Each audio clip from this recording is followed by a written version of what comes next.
John. John was a friend of my brother's. I first met him while he was going to play basketball. I've known about him from my brother who goes biking with him all the time. Since then, I've seen him CBC, heard him on CBC and CTV, different media outlets. And I've seen him around at a bunch of protests. Very active. In the past too, he's done programs like Students on Ice, where he even started his own GoFundMe, raised money for his scholarship and money to go do that program. He's also been on Dawson Foundation as the student member. I even saw him briefly in a documentary by CBC called Rebellion. Overall, he's inspiration, always kind of social, doing things, activism, organizing, and he currently studies environmental studies at Dawson. So please welcome John. Thanks, Toby. Thanks for having me. I wanted to get into the activism and wondering how you first got into that. And I know you're with different organizations. Maybe you could mention those different organizations, how you got into them and what you do with them. It's not like a super straightforward story by any means. I've always had like a part of me that's sort of like trying to create change in wherever I was, like even in elementary school. Well, actually, maybe I should start by saying that my grandparents, especially my dad's side, were activists. My grandmother was a big peace activist and anti-nuclear activist and a women's rights activist in the second half of the 20th century. And then my grandfather did a lot of stuff with Amnesty International and activism through publishing books. And anyway, so it was sort of in my family, especially on my dad's side and some on my mom's side as well. So that's something that was in my family. And then, as I said, like even as early as elementary school, I can remember being part of the green team. We had a green team at our elementary school and trying to get change from paper cups to water fountains that didn't use cups. I'd say biggest thing that's changed is at that point I was focused maybe more on individual action and change and sort of small things. And as I grew up and learned more about the world and into high school, I started understanding that we need maybe more system change. Continued that sort of like green committee in high school. As you mentioned, I went on a trip called Students on Ice in high school. Showed me that this is the climate crisis is happening right now and already affecting people, and we don't have time to waste. And after that, I just had this desire to act, to get involved. It took me a while before I figured that out. I went to John Abbott College my first year Cégep, and that was a bit of a dud in terms of getting involved. And a big reason why I switched over to Dawson was to be downtown. It was because I was seeing all the Fridays for Future, Pour le Futur marches that the high school kids were doing, and XR had started to get a footing, and I wanted to be a part of those things. I was in the West Island playing basketball and commuting 3 hours plus a day, and I just felt like I was in the wrong place. So I switched over to Dawson. And I quickly got involved in the Green Committee there. And that led me to meeting students from other schools and getting involved in the provincial scene, eventually with La SEV, which was where I still do most of my activism. La SEV is La Coalition Étudiants pour un Virage Environnemental et Social. And it's the grouping of Pour le Futur and high school, the DEC, the Devoir Environnemental Collectif, and LPSU, which is La Planète Saint-Vite à l'Université. And most people know them as the main organizers for the historic march last September 27th.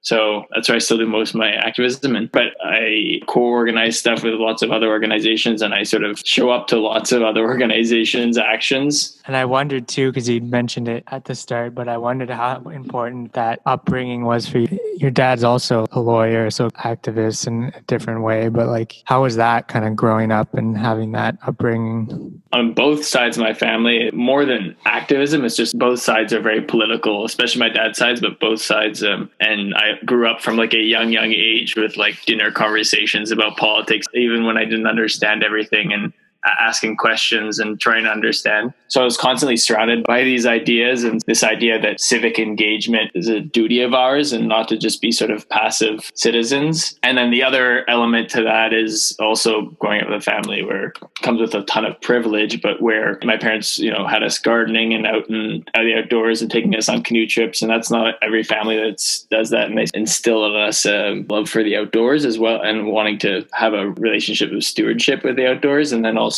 to sort of walk lightly on the earth. We always did composting at home and biking over cars. And it's weird hearing myself say that now, because that's not my focus at all. But still, those initial things are what got me started in this sort of stuff. Was because of my upbringing and the values that my parents instilled in me. How do you guide yourself to take action and make decisions? Like what sort of values or beliefs are kind of informing that? For me, it's fairly simple. I love people and I love this planet. I think it's a pretty cool place. And I mean, I love nature. And right now, all those things are hugely threatened by the climate crisis and by other injustices. That's what guides me the most. And I guess the thing that gets me to act the most is once you know about this stuff, like when you understand how urgent these things are or how unjust things are, it's hard for me, at least. Maybe it's a personality thing, I don't know, but it's hard for me to just sit back and not act, especially knowing the privilege that I have. And I wouldn't really be able to live with myself if I didn't act in some way. People often are like, oh, you're so passionate about climate change. That's so great. Or you're so passionate about activism. I wouldn't really consider it a passion. My passions are basketball. My passions are outdoor activities. My passions are people's stories, maybe. For me, this is more of like a duty or something that I feel like I need to do. And it brings great things. I've made all sorts of connections. I've learned so much, and my worldview is just like blown apart, and it's been great, but it's not like necessarily what I would love to be doing with my life. It's what I feel like needs to be done right now. Your own personal well-being, how do you, because I find it's pretty difficult once you, like you talked about, you getting informed, and it's easy to kind of get sucked into this rabbit hole of like, oh shit, like this is going wrong, this is also going wrong. I can get like depressed or have this like fear of like, oh my God, like it's such a big problem, there's so much to do. If that happens to you, like when do you take a step back or just kind of ground yourself and ensure that you are staying sane in all of this? I'm still fairly new to all this. I won't pretend like I have all the answers at all. I definitely think that there's quite a bit of truth behind people saying the greatest cure for something like eco-anxiety or worrying about social justice issues is acting. I think there is quite a lot of truth to that. And I think that the moments where I'm thinking the least about how worried I am about the actual problem is when I am like in the middle of organizing. Often that intense organizing can be unhealthy for you in other ways because you sort of put everything else to the side for a couple of weeks leading up to an action or whatever. But it's definitely super challenging. I'm still figuring it out. I try and act. I still try and do things that make me happy as well. And like remind myself that this is not all on me, but it's super hard. It's super hard to do regular life things. Or when you come back to the thought of, like you said, like we're in this existential crisis and there's this thing with climate crisis looming off in the distance, or for a lot of people is already here and we're not even talking about it. Yeah, that reminds me of, I watched the little thing I mentioned called Rebellion thing, and I saw a picture of you in it kind of holding a board, and it interviewed someone else, I think at Dawson, like one of your colleagues. And why should I worry about like my CV, or like thinking of the girl who's like 11 in Sudbury? She's like, what's the point of going to school? Like if you even think about that, it's almost even more incentive doing any sort of action in any, whether it's activism, like environmentally related or just anything in your life. If you're taking action in that direction, you still have these worries and everything, but they kind of get put aside because you're actually kind of making something and like being proactive in it. I realized a couple of things that I forgot to say there. One being, like, I think it's super important to keep your outlets. By that, I mean, like, whether it's art or music or sports. Part of the reason why I find this time so challenging is because I'm not playing basketball, which is what I've done all my life. And that's always sort of separated my worries or my activism. And it's like my form of meditation, you know, like I go to practice and I don't think about anything else. And that's like, I think that's just super important to keep those things and not have your whole life be ignoring the problems, but not letting yourself be completely consumed. And the same way, talking about being completely consumed, something I'm trying to figure out right now is I'm really bad at saying no to things, which is good because it gives me lots of opportunities, but it also means you have to watch out for yourself. And especially in activism, because as you mentioned, there are an endless amount of problems and there are endless amount of people that want to do things about these problems and are looking for help. And if you're someone that cares and is empathetic, it can be totally overwhelming. And if you're trying to balance that with the rest of your life, it's super tough. So it's still something I'm trying to figure out, how to not put too much on my plate, not say yes to too much. I have a feeling it's going to be a lifelong struggle of mine. Yeah, you're doing all these things. And how do you practically manage that? How do you decide to move on from something if it's taking up more energy than it's worth, or you kind of got to focus your time and energy in something? How do you go about those, just practically speaking? I try and set, like, what do I value most? Like right now, you begun in my introduction talking about my work with the Dawson Foundation. And to me, that hasn't been a super fruitful experience. I wouldn't put myself back in a foundation. I wouldn't run back to a foundation. And sort of as I'm learning more about myself, learning the spaces that I do want to put my time and my energy in. Say no, like you said, like I think that's a valuable skill to even have. And yeah, I think what you'd mentioned too about having basketball and other kind of outlets is super important now, like you mentioned during this whole time. If you can find other ways of kind of having your well-being taken care of and not just getting sucked into one whole thing. Yeah, for me, it's been like a pro and a con. The con being that last year I was playing basketball every day and in practice. So I had something that I could use as like, oh no, sorry, I can't do this because I have this and it's, blocked in my schedule. But now I don't have anything really like that except for maybe classes. So I have way more time and I can say yes to way more. And it's meant that I've gotten involved a lot more this year and I'm more sort of involved in the activist community than I've ever been. It means that maybe I haven't looked after those balances as well as I could or should.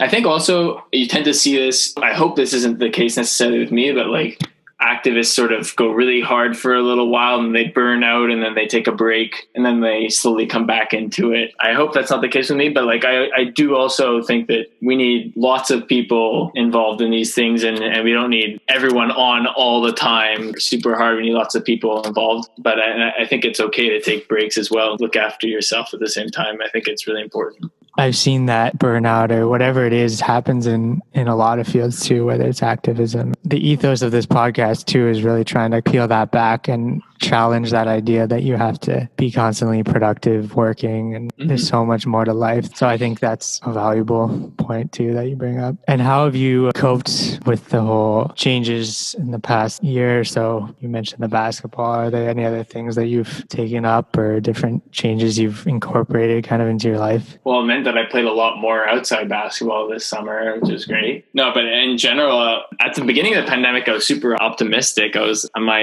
constantly going 1,000 miles an hour, and like it gave me a chance to slow down and be with my family. And I mean, obviously it was terrible and there were people being terribly affected by the pandemic, but while everyone else was sort of complaining about how they're so sad to be isolated, I was sort of thinking, oh, this is great for me. And obviously that comes from a place of privilege too, because there are big families and small apartments where that's not the case. And I had space and I was actually up north. So all to say, I was pretty optimistic at the beginning of the pandemic and I was taking up new skills. I was cooking more. I was spending more time outside. I'd be lying if I said like, I haven't found this last part a lot tougher. Yeah. In terms of like how I've adapted to it, I definitely have, I have more time at home. I've tried to teach myself how to play the guitar. I'm trying to learn how to sew and knit and getting to do things that I would never get to do. Me and my mom were like documenting family photos. Like that would have never happened if it weren't for a pandemic. Anyway, so some of these things are healthy things for sure. My close family has gotten to spend more time together. I agree too. I kind of saw it getting over the shock. I was like, okay, how can I reframe this? And it's really an opportunity, like you said, to like do all these things that you wouldn't necessarily have done and kind of slow down, take a step back from everything. And the idea is not that we're going to go back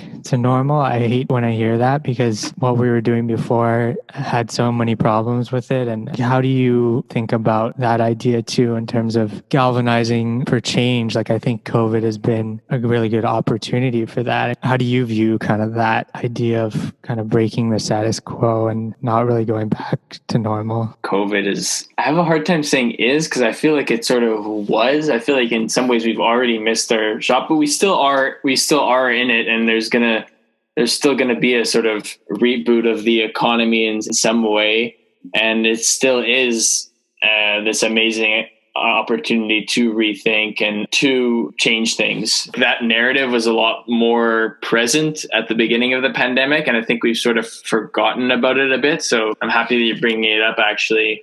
But it still is an opportunity to change, especially at a time when we need change so badly. You could view this as a gift in some ways, but do I have the confidence that people with power, decision makers, are going to use this opportunity to make the change that we do need to make the world a healthier place and our communities safer and more prosperous places? I don't know. But I totally agree that COVID is and has been an opportunity to change and to sort of reimagine communities a bit. I think whether we like it or not, though, I don't think things will go back to being completely normal, for better or for worse. This pandemic will have changed our societies with lasting changes for sure. We're going to have to be dealing with a lot more crises and pandemics or whatever it may be. We're already kind of seeing that. I think it's just a wake-up call of what's more to come. So seeing governments, like you mentioned, having this idea of you just got to reboot the economy, we'll be fine, like get back to normal. And that's what got us here in the first place. So why are we trying to rebuild that? And it wasn't working for most people and it wasn't working for the planet. So in terms of political will that I think is not there in our governments, how do you approach that channel of change? Because you mentioned it even at the start in your family, you've always kind of talked about that. And how do you approach kind of tackling that problem of having political will and change? Just been thinking about the climate crisis. Clearly what's missing is not solutions at all. Missing is political will. And we've seen now what politicians can do and even businesses can do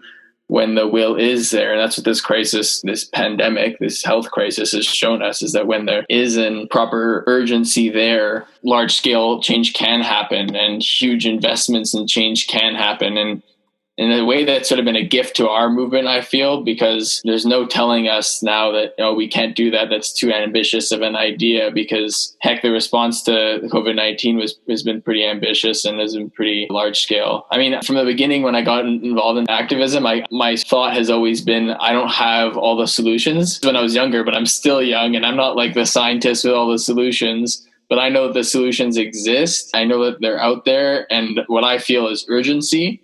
And what I want is for politicians not to ask me what the solutions are. I think there are plenty of people with solutions, but I want them to at least feel that same urgency that I feel to act. Whether that's realistic or not, I don't know. But I think pushing for the impossible is important, because then that's how you get change, is asking for the impossible, and eventually the impossible becomes possible. There's already tons of solutions, which makes it both disheartening that they're not taking the steps, but also a positive thing that we can actually tackle these. And I like that analogy too of just this whole health crisis in general. We've seen governments and organizations and everyone able to make those quick changes that need to be done to ensure, the safety of people. I'd say it's totally a similar problem as the climate crisis is it is a direct health crisis to.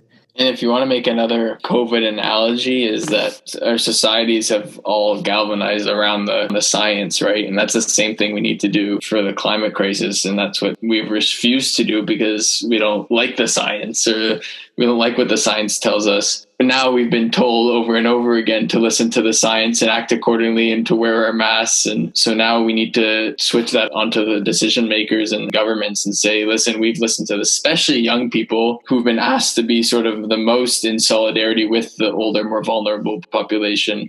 Especially young people need to switch that on governments and say, now it's your turn to listen to the science and respond to this other huge crisis. I guess it's kind of always been like this, but activism in general, it's kind of been of the younger generations, right?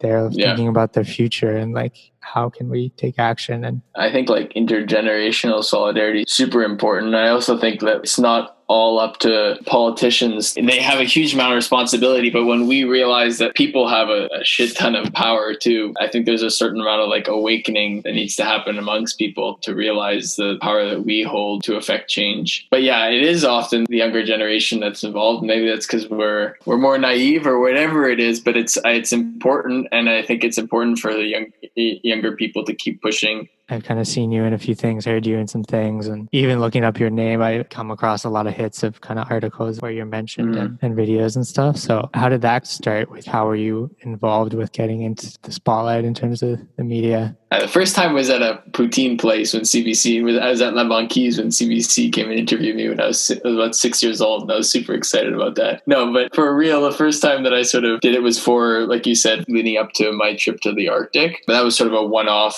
thing. I was trying to raise money for that, spread a little awareness. But the first time that I sort of really got involved into dealing with the media was around the September 27th, leading up to September 27th, when we were mobilizing students around that time. And then I've done it a couple more times more recently when I've helped organize this year's climate march on September 26th. It's always been a super interesting experience. You realize that speaking to the media is definitely a skill and something you get better at, and something that some people are really good at. And it's not easy, and words quickly get twisted and you end up coming across as someone you don't necessarily want to. So it's a challenge. And I just think it's one method. I'm very much for like a plurality of methods to affect change. And it's one of them. I think changing public perception, getting the general public talking about something is super important in any sort of a fight for something. And so the media is one way of doing that. I still have a lot of getting better on that front, but it's something I've had a little experience with. Yeah, and just practically speaking, how do those experiences work? Like, is it you're reaching out to them or they're reaching out to you? Or I mean, before an event, like we'll do a press release and send it out to the media. The period where I was doing the most was during, as I said, at Dawson leading up to the 27th. And I was actually doing it through the communications person at Dawson because the school became super involved with the mobilization, which was good because it helped us, but it was also bad because it turned into sort of the school trying to promote their image. And I think it left a lot of us feeling like instead of this really being about the climate crisis and what we were trying to talk about, it sort of turned into a media opportunity for the school. And we were sort of being treated as poster childs. And I think that left a lot of us like a sour taste in our mouth. Because of that, I'm definitely hesitant about who I appear for in the media. And I wouldn't have gotten any of those media experiences if it weren't for Dawson. But as I said, it meant that I was sort of portrayed in a way which I really didn't like or wasn't in line with the message that I was really trying to get across, I don't think. And then like more recently hearing you speak about this net zero plan for Quebec and the problems with Legault's plan, how did that come about? So La Sève, originally it had spokespeople and had people who would speak for La Sève. But because of the pandemic, and that's hurt mobilization a ton, we've had like a lot of people drop out or sort of step back from that role. It's definitely been a challenging time for, I think, all activism. So because of that, there are opportunities presented to people part of La Sève, and anyone can grab an opportunity. So if I remember correctly, that was an opportunity that I grabbed. CBC had talked to me before organizing the September 26th Climate and Justice March this year. That was an interview I got through our press release. When the Quebec government came up with their environment plan, they wanted a youth's opinion, and they just contacted me because they still had my number. That's what happened. And then CTV saw that. Yeah, it sort of came out of nowhere, that opportunity, which was cool. I wasn't expecting it. On a practical level too, how do you approach those opportunities? And mentioned getting used to it and being more comfortable. How do those go? Like, do you still get nervous? Yeah, for sure. I still get nervous each time. Definitely on the radio is a lot easier. You can have some notes in front of you. And when it comes to TV, it's a lot more nerve-wracking. And I wasn't even in the studio. It was on Skype. But one of the biggest challenges that I feel when I have these opportunities is like I feel sort of like a responsibility when I'm not just speaking for myself and my views, but I'm speaking for youth in this movement. Tough to choose what I want to speak about. And sometimes I feel like just recently when I was talking about that Quebec plan on my radio interview, the one thing I missed out that I wanted to speak about was that like element of climate justice and how Quebec's inaction, Legault's inaction on climate change to acknowledging systemic racism. And I sort of connected that through climate justice. Anyway, I didn't mention that in the CBC radio interview, and I was kicking myself over that because that's a super important part of the movement.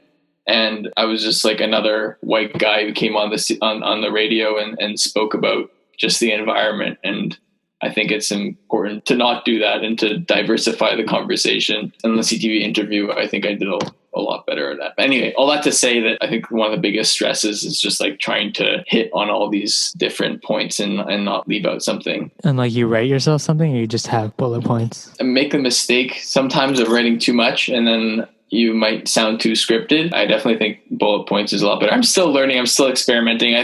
Some of the interviews I've done, I haven't prepared at all, or maybe had written a couple of points down earlier, but I, have nothing in front of me in the moment. I'm still experimenting with it for sure. I think the best thing is to like have a couple points, but not write it all out. Yeah, and maybe getting back to that most recent Quebec plan, and people are not having jobs that are taking care of them or governments that are taking care of them, providing them with what they need. I think the underlying thing, though, too, is really the climate crisis, but it's also ultimately just everyone's well-being is really at stake here.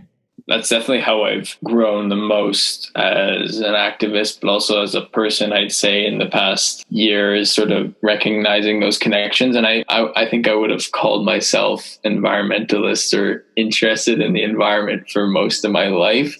I had a lot of these other, largely because of just my family and discussions we've had, a lot of these other worries and interests and, Indigenous issues and workers' rights and migrant rights. But I didn't necessarily have the words to sort of tie those things together.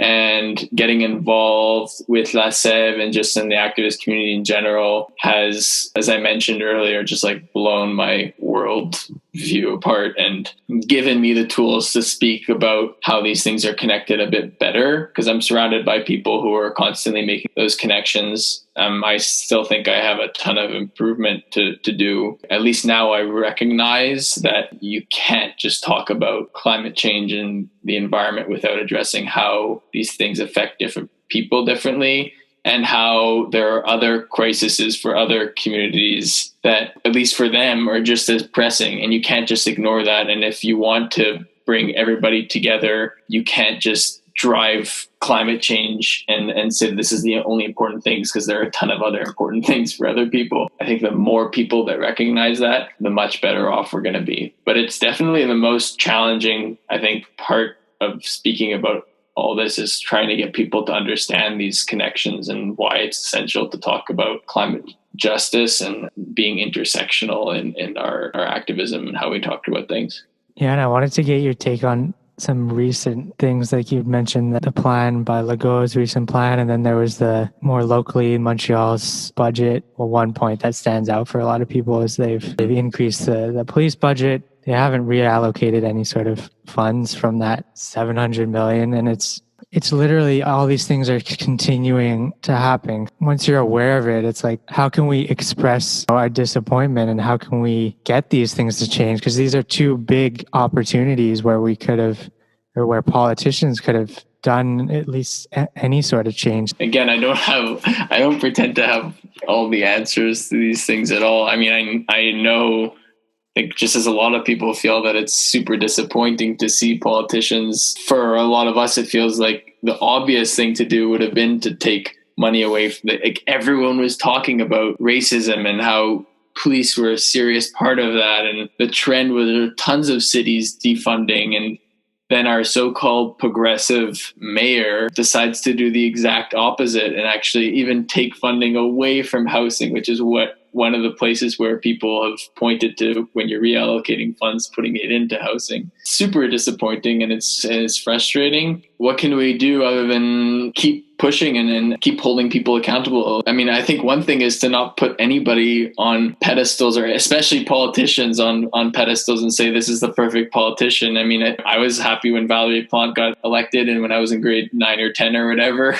But I certainly recognize a ton of issues with her now. And I think just keep holding people accountable. These people are in super difficult jobs, but with a lot of responsibility. And our job isn't to make them feel great about what they're doing. Our job is to hold them accountable. And I think it's the right thing to do, to keep asking and keep pushing for more. Yeah, and one thing that I keep going back to or thinking about in terms of political leadership, we're breaking with the status quo where we're doing something different. We're not just going to continue to giving all this money to the police, or we're not just going to kind of continue whatever we've been doing in the past. So there needs to be some courage involved, some vulnerability on their part to say, totally, no, I'm changing it. I'm not doing that. How do you view courage, whether it's like by politicians or organizations? I mean, it's tough. Like, the political system we have is totally rooted in quick cycles, and people are constantly thinking about getting reelected and concerned about that, right? And the public perception. And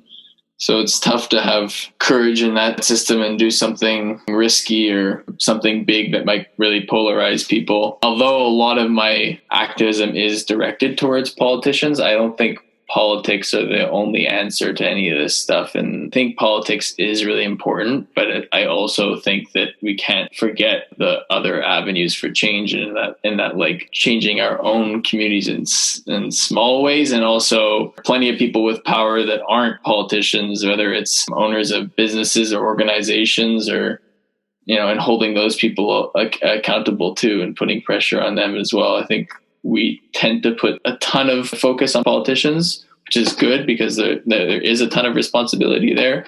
But I think there are other avenues as well, is what I'm trying to say. Yeah, in terms of that idea of like leadership, like how do you approach that? I know you've taken a pretty active role in different organizations, and how do you even see yourself in those organizations? Do you see yourself as like a leader, or you're... I've often been put in leadership positions, especially when I was younger. I think like I have some leadership qualities that might put me into those positions sometimes, but I don't think that's really where I'm most comfortable or where I want to be most. I don't love like telling people what to do. There are ways of leading for sure that don't just involve telling people what to do, but I think I enjoy a lot more being an active supporter and leading by example. And still, that doesn't mean not having strong views and sharing those. And I don't think being the focus of attention or having all that responsibility is necessarily where I see myself in these organizations or groups right now. So the most important thing for me is like be part of a team. I was like the head of student council or like co-chair of student council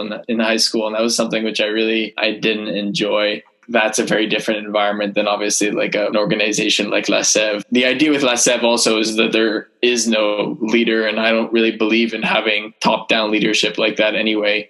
You have leaders and people playing all sorts of different roles. And if that role means that I help coordinate an action, or if I speak to media sometimes, I'm happy doing that. I don't want to be the head of anything, because that's not really a vision that I believe in. I don't really believe in having like one head or even a couple heads. Like I think it's obviously a challenge, and organizations have struggled that have tried to do it for a long time, but trying to make it as non-hierarchical as possible is great. I'm not opposed to speaking to the media or working with a team to organize an action and lead that action in that way, but I'm just not interested at all in like having figureheads and being a figurehead. That's not what's important to me. And I think if there are figureheads, it shouldn't be a white straight dude. I'm careful about that. I think whenever I speak to the media as well, is making sure that I'm not always the one speaking to the media, that there are other people. And yeah, again, it's not the white straight dude always taking up space.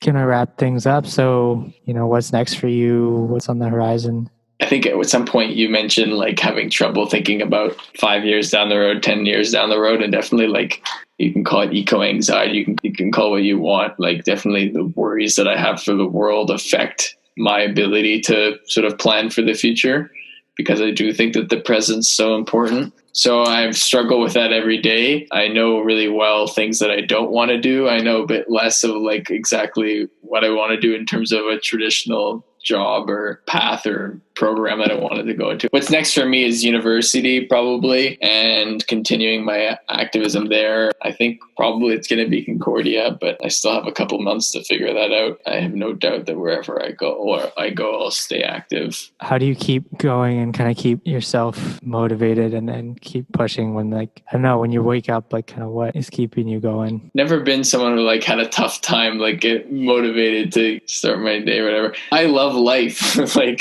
that's the honest, like my dad has described me as someone with like a big appetite for life, and I love experiences. I love new people. I love new experiences, and you got to keep waking up and doing things to get more of them. And so definitely can look at the world as being pretty grim, and I do see it that way sometimes, but there are a lot of beautiful things too, and there's no point in sitting in your bed and wallowing in your worries, and better to act on them. There's a lot of life to be lived. Thanks, John, for coming out and speaking with us. Thank you so much for having me. It was really cool.